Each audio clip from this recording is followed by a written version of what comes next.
मध्ये आज स्थानिक गुन्हे शाखेने मोठी कारवाई केली आहे. काय नेमकी कारवाई आहे सर? आरोपी अटक झालेले आहेत. काय नेमकी कारवाई?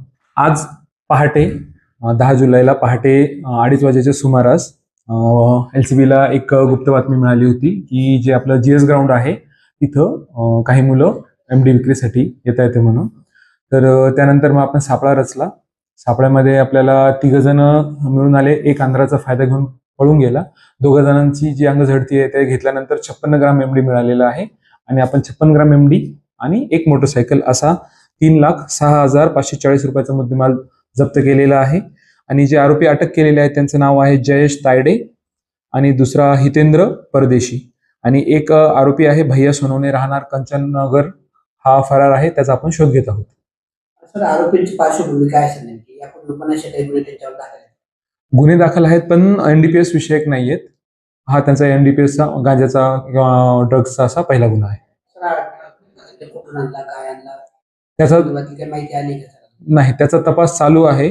फक्त एवढंच होतं की हे दोघं जे ड्रग्ज घेत होते, जे अटक आहेत विकत आणत होते, ते भैया सोनवणेकडून आणत होते. ही प्राथमिक माहिती आहे. त्याच्याकडून 2,000ला घेत होते आणि समोर 2,500ला विकत होते. सर जे तो आरोपी आहेत ते नेमके कुठले?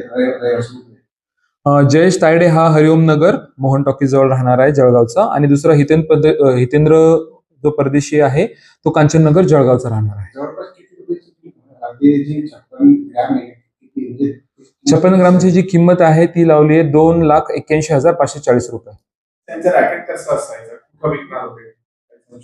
पेडलर आहे का सर? स्वतः व्यसन करायची? यापैकी जो जयेश आहे तायडे, त्याला पाचा तायडे म्हणतात, उर्फ पाचा तायडे, तो स्वतःही घेतो आणि विक्री पण करतो. काय याच्यामध्ये रॅकेट आहे कॉलेजचे?